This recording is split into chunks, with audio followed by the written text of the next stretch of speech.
So we're now on day 19 of the 31 Days of Tarot Challenge hosted by Ethony.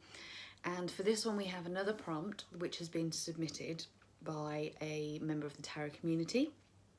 This one is from Elisa Sumiyoshi. And the prompt for today is, if you were shipwrecked on a desert island, which 5 tarot or oracle decks would you want to have with you and why? This is the hardest one to date. This was really hard. I sat for ages in front of my bookshelf where I keep all my tarot decks and my oracle decks. And I was like, I should have this one. But then if I have this one, I can't have this one.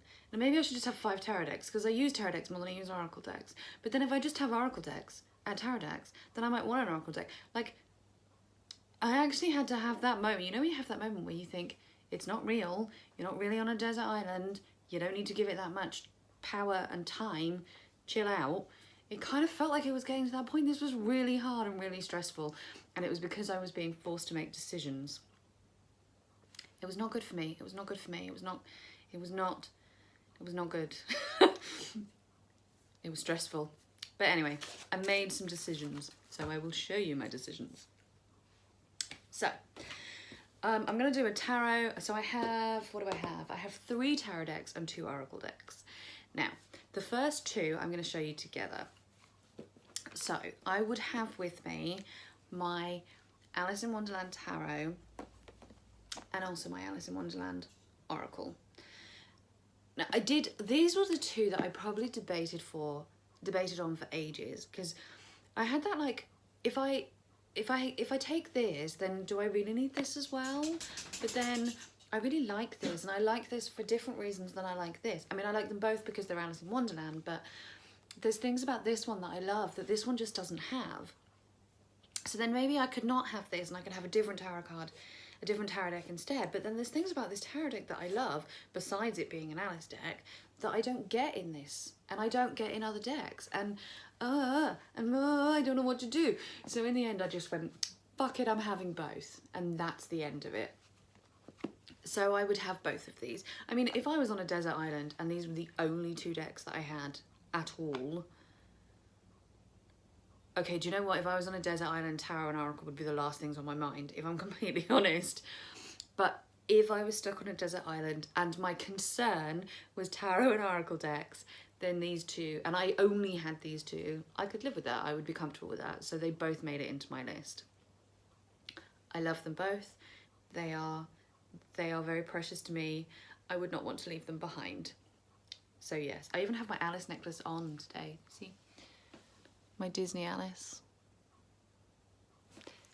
So they both totally had to make it to my list. I have another tarot deck that is probably going to come as no surprise to most people, but it is my Everyday Witch.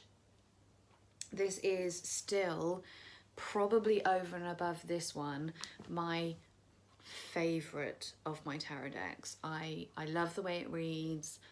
I love the pictures. I love the cardstock, although I know lots of people hate it. I love the backing.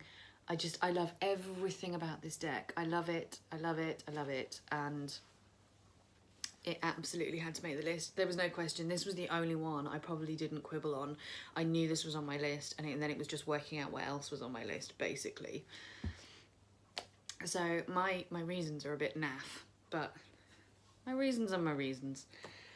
The other tarot deck that I would have with me would be the Happy Tarot. This is like a proper hug in a deck. It genuinely is. Excuse me if you heard my stomach then. It's nearly tea time. I think if I was on a desert island, I would probably be a little bit sad and a little bit stressed about this situation.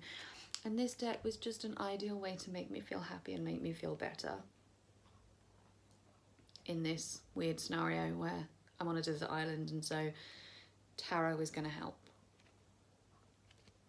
Yes, I would definitely have this one. And finally, I was a bit like, another oracle, another tarot, I don't really know. And there's a few oracles actually that I really, really like. And maybe I would take this one, but then, but if I have this one, I don't have this one, and blah, blah, blah.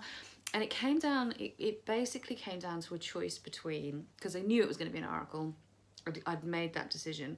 And it came down to a choice between the one that I chose and the Halloween Oracle. And the reason I didn't pick the Halloween Oracle is because as much as I love it, and I do think it works all year round, it is in its own way a seasonal themed deck.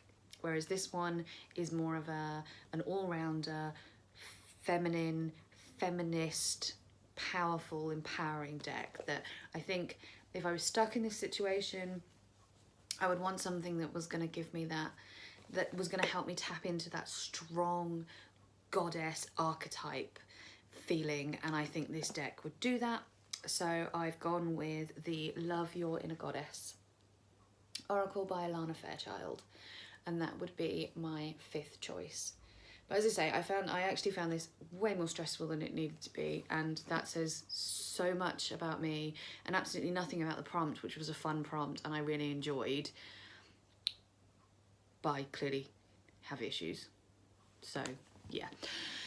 Thanks very much for watching. I can't wait to see what everybody else's choices are. I'm going to get my pen and paper out before I start watching because I'm sure my wish list will get a little bit bigger again. So I will see you all in the next one. Take care, everybody, and lots of love. Bye-bye.